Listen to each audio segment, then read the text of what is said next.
Welcome, everyone, to the Nerd Journey Podcast, episode number 60.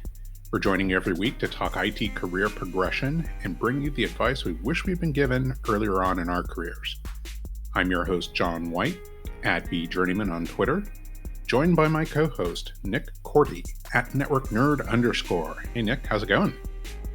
Hey, John, I'm doing great.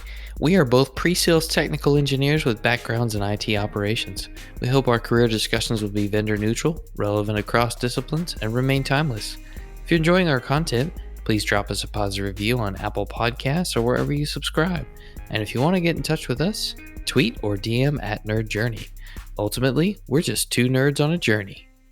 A journey to virtual enlightenment. So let's take a trip. Great, Nick. Hey, we're back this week with another really fascinating interview with Amy Hervey. She is a marketing professional, and we thought that it would be interesting to bring her in to talk a little bit about, organizations from that marketing perspective, but then ask her to weigh in on that marketing perspective and how she could maybe talk about a little bit about career. But first of all, we got into that marketing and marketing to influencers.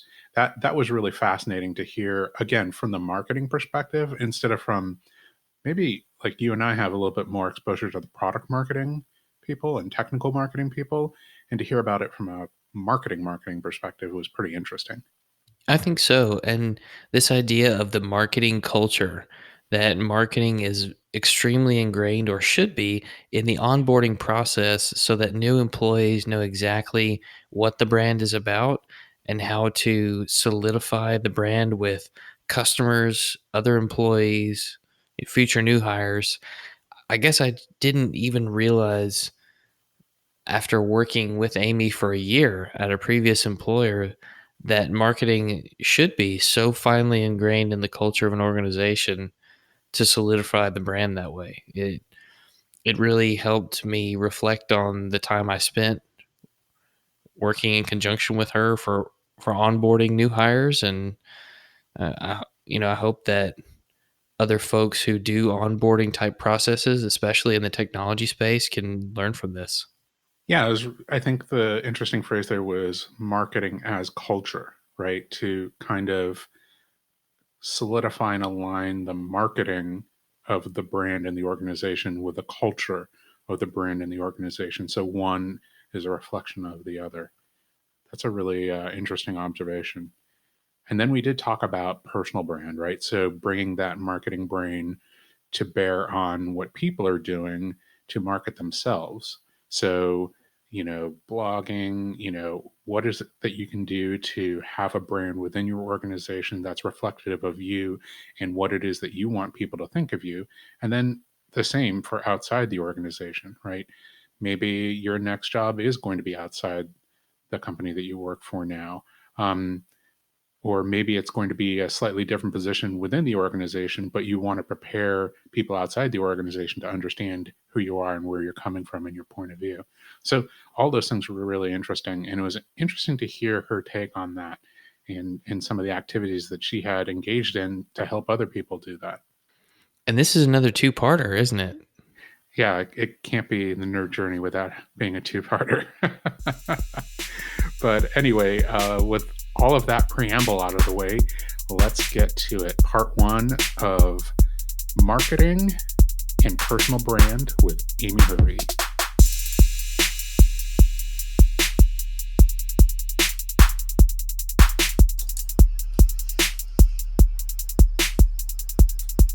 Amy Hervey, welcome to the Nerd Journey. Why, thank you, John. Can you introduce yourself and maybe tell us what it is that you do? And I understand your title is marketing manager, so maybe you can tell us what a marketing manager does day to day. Absolutely. My name is Amy Hervey, and I am a marketing manager with an HR outsourcing company. I have been in that industry for 21 years, and I come from a journalism and marketing background.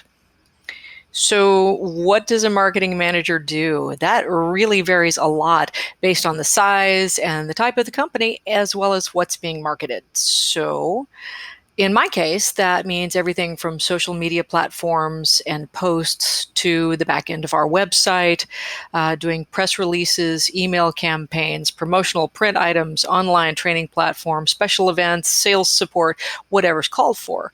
I am at present a one-person marketing department, so I manage all aspects of that, and it is so fun. Wow, that sounds intense. Some days it really is. Um, Maybe we could jump in here and you could tell us the difference between like the idea of product marketing and influence marketing. Product marketing is basically promoting a product or service by increasing awareness of your brand.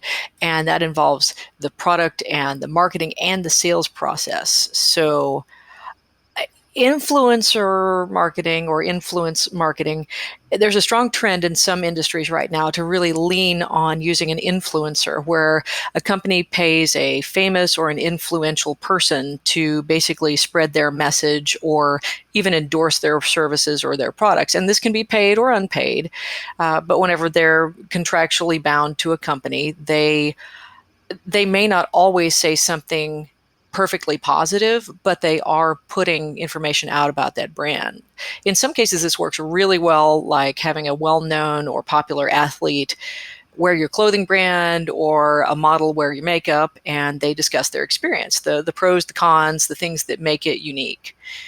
And I think part of why that really works for them is that people would rather hear about a product or a service from somebody that they trust or they can relate to than listen to a company talk about itself and its services or its products.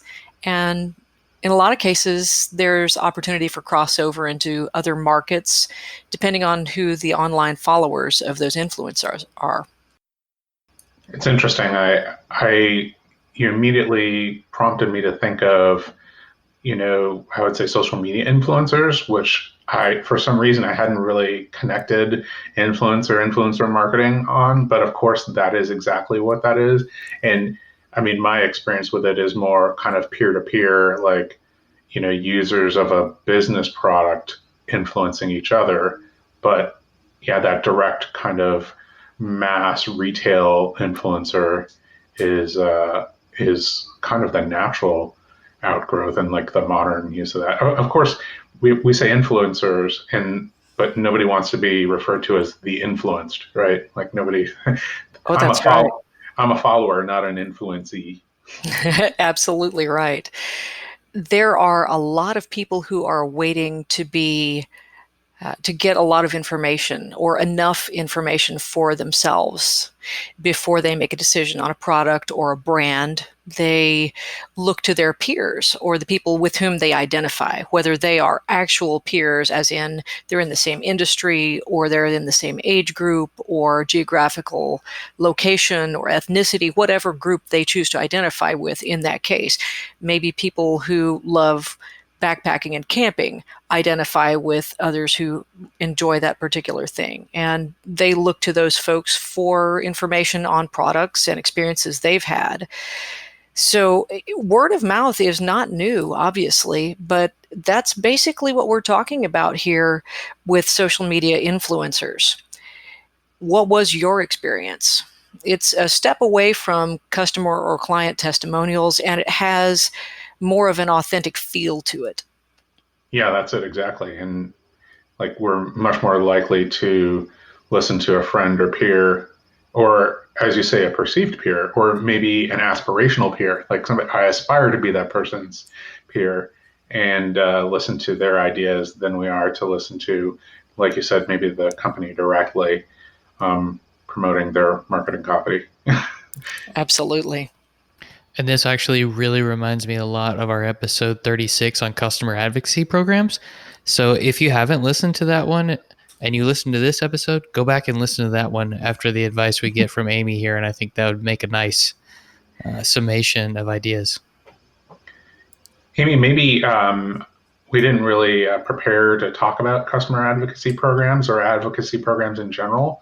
But I mean, personally, I've experienced a couple. versions, right? Like employee advocacy programs where a company will set up like a kind of a feed for employees to share, socially share the marketing message of the company, and maybe they let specific influential people in their user community also have access to that feed and kind of be able to broadcast the company message. Is that something that you've had experience with or been exposed to professionally? Oh, it is. I love employee advocacy platforms. They really empower a company's employees to share messages that they choose. They can customize those messages and they can share on their preferred platform. It is a fantastic way to provide some guardrails as far as branding and message and tone, content, make sure that people aren't violating copyright rules and so forth. But employee advocacy programs really do make a huge difference. If you've got if you've got 10 or 50 people amplifying the message that you want to send as your company, and they're putting their own spin on it, you are getting to potentially 10 or 50 or exponentially more additional audiences, because those folks are telling their friends about, and their company, their professional acquaintances as well, about the product or the service and the message that you want to send. That's so interesting. It occurs to me what it's kind of a multi-stage process. Then you have to have that curated message, as you just said. You also need to have like employees who are interested in engaging and actually have active networks in whatever the target group that the marketing is trying to reach, right? So it's almost like you need to cultivate a socially active um, uh, employee like a workforce, I guess, in order to actually activate something like that. It sounds like you need a marketing culture to me. I Now, think you John, have do. you read the article Amy wrote about developing a marketing culture within an organization? Ooh, I definitely see that in my notes, and I definitely have it open in a tab. But that's not the same thing as actually reading the article, right? No, it's not. I'm being honest here. I did not actually read it, but maybe Amy, if you could talk about like the central thesis of the article. Sure.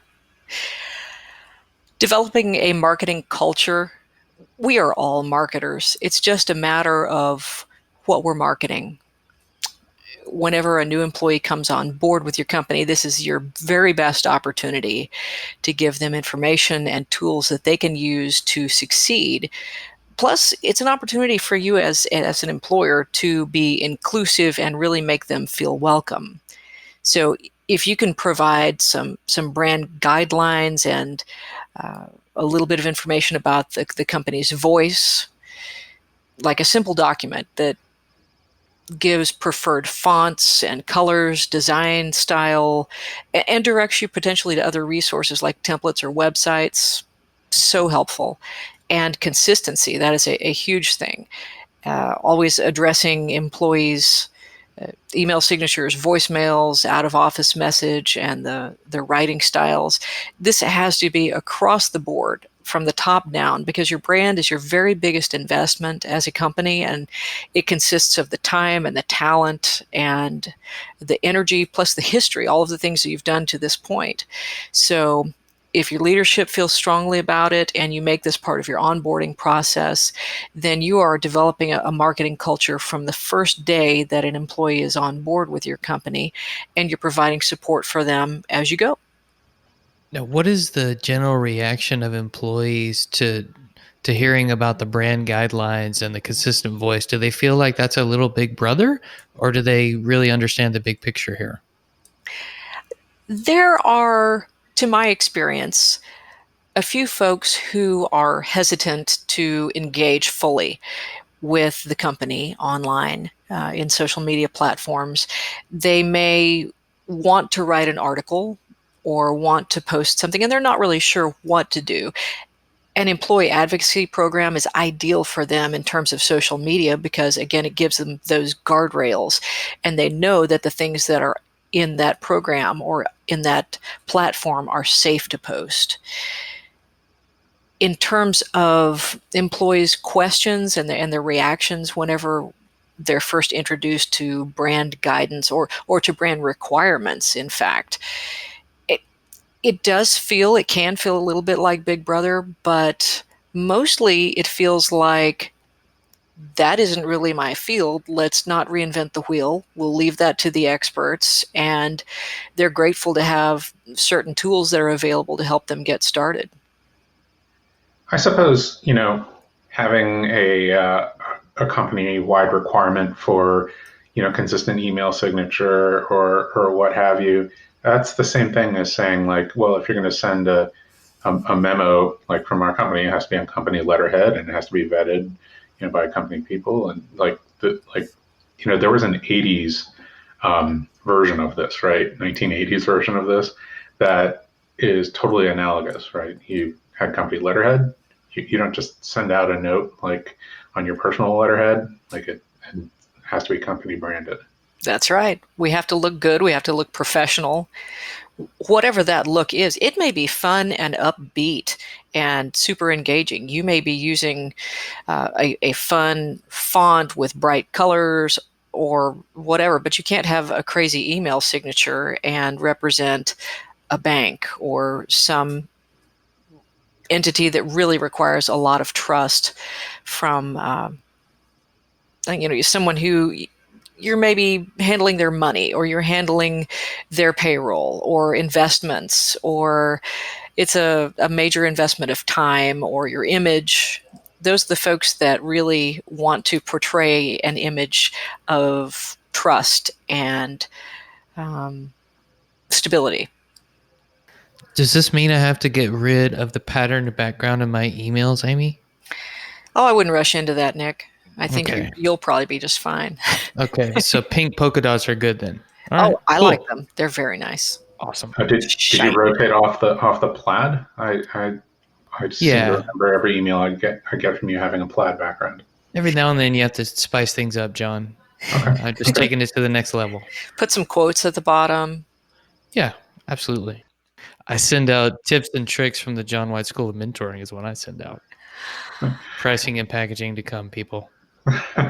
Nick promotes his fictional side business and his email signatures is what I just heard. I like it. Amy, it's interesting because having recently gone through an onboarding experience myself, everything that you just said was like subtly woven throughout my experience, right? Hey, if you're going to speak with a company voice, you have to, do it this way respectfully, so on and so forth. Here's the company or organization-wide signature. Here's the brand guidelines. Like, these are the logos that we use. Don't put our logo on a weird colored background. It's, this color scheme that we use. And always keep in mind, that, people might connect to your maybe even your personal life and your personal activities with our brand. So, please just be careful, and don't speak to the press on our behalf. I mean, it was just like kind of, a list of things that I went, oh yeah, and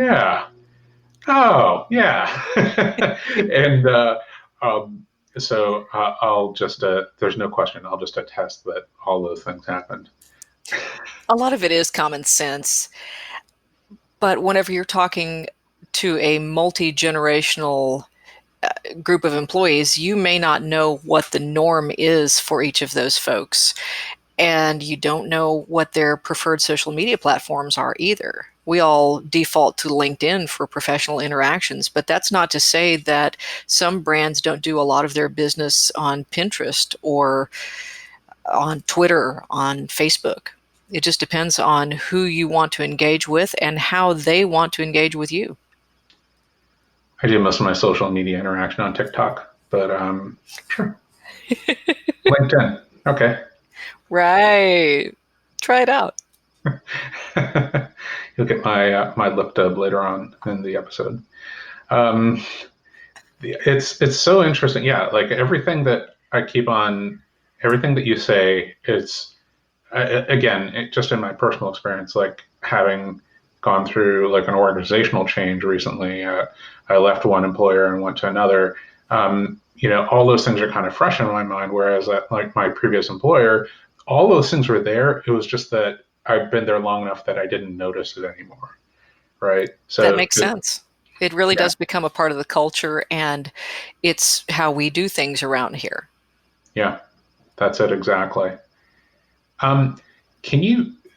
We've talked about this advocacy, platform and influence and influencer marketing.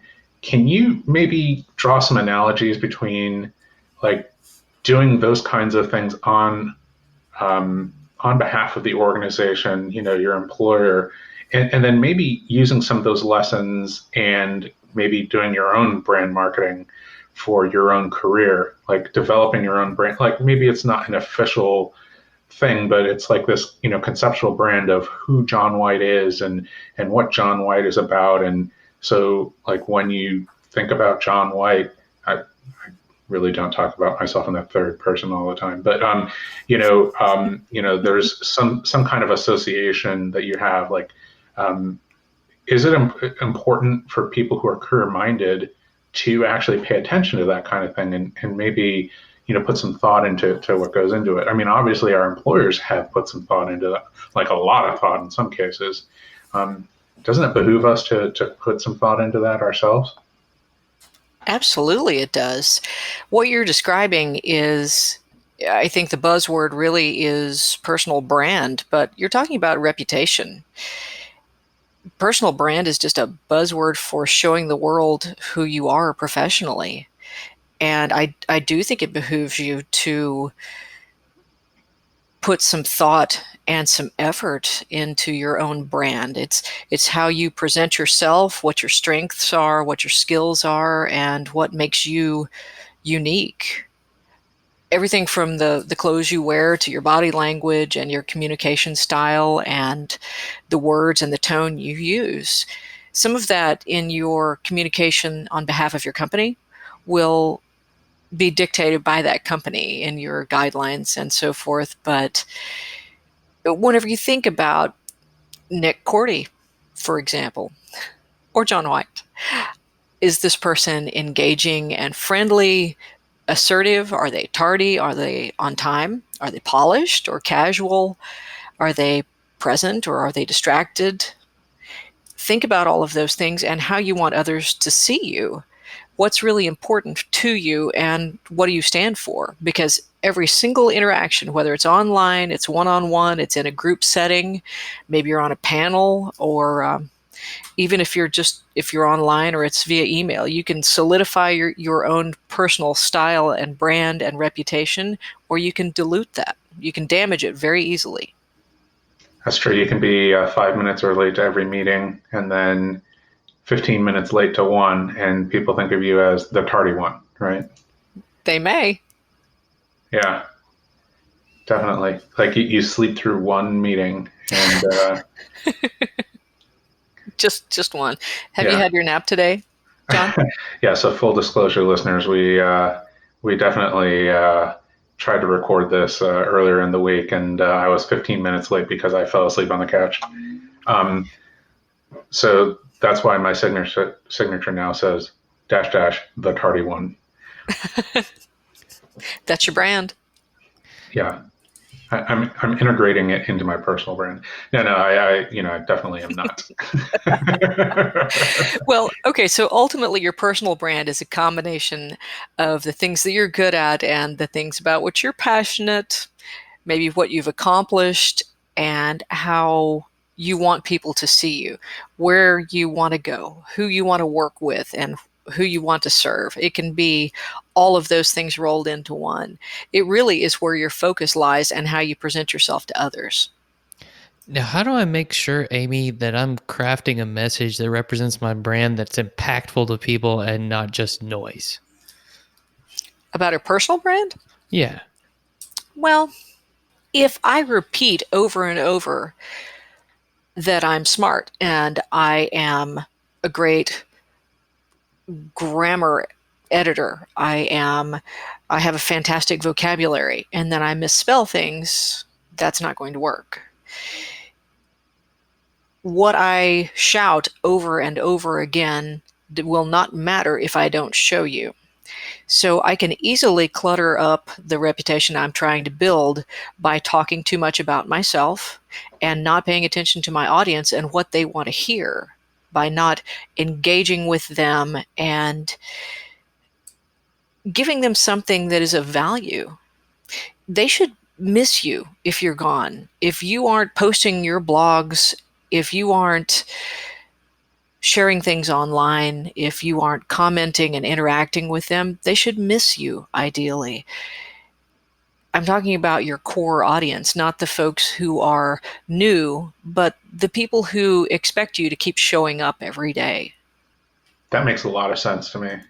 And maybe there's some ideas out there like, figure out who's respected in the community and try to deconstruct why it is that they're respected, right? Some people are respected for technical excellence, some people for being well connected and being able to reach out to somebody who knows exactly what it is that you want to know and can help you make connections that way. Some people are just extremely friendly and welcoming and making, want to make sure that people that are new to a community, feel comfortable in that community. So at least the exercise that I've always gone through is like, why is it that I respect these other people? And then what is it that I can do to give back in a way? Hey, there you go. What can I do to give back that people would miss, right? Absolutely. The best thing you can do is get to know your audience and address their interests and their needs and speak their language. If you use acronyms that are going to be confusing to a new arrival to your blog or your website or your posts, then spell it out for them, but be consistent. Don't make people feel as though they've already missed the boat whenever they show up. Be available and approachable. Whenever they message you on social media, it feels good to get a shout out or to have someone comment on something that you've written. So really do make an effort to engage with your audience, whoever that is. If you are looking to build your own reputation and your brand, help others by helping them build theirs. Show them that you see who they are. And if they contact you, respond quickly. That is so interesting. I'm sorry to say that same thing over and over again, but it is fascinating, like that jolt of recognition that we get when someone likes a post or writes a reaction. We can provide that for other people, right? And not that I'm advocating that we become like social media dilettantes, but if you have like focused interaction in a community, then that's for the better of that community, and then even maybe that is a way to become an influencer, right? So Absolutely. does this mean I shouldn't be concerned with the number of retweets and likes on something, and that's not a measure of my brand worth? Those are vanity metrics, Nick. Sorry. It's No, I not agree with you. it's Being not facetious that there. they're not good. We do want engagement, but if all you're getting is a click to basically tell you how many people saw it, that's not that much feedback. And what did they really get from that? If I think a blog is an excellent way to really share some value, to share thoughts and ideas or your expertise. If you insist on being on something that has tiny little bites of information like Twitter, then maybe a poll, or on Facebook, do a poll or ask a question. Ask people to post their experiences or to share a particular post to help grow your following so that you have more context.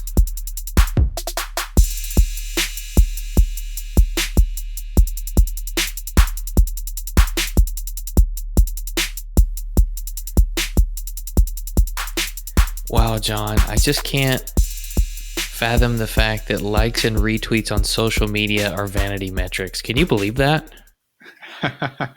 It's something that I always suspected, but I'm glad to hear echoed back to me. Absolutely. And if you notice, she teased out a blog as a great way to share information and expertise and get yourself some professional exposure. I wonder if we'll hear more about that in part two. Yeah, I'm really looking forward to hearing that again. Marketing brain as applied to blogging. That some really exciting ideas pop into my mind of what that could be about.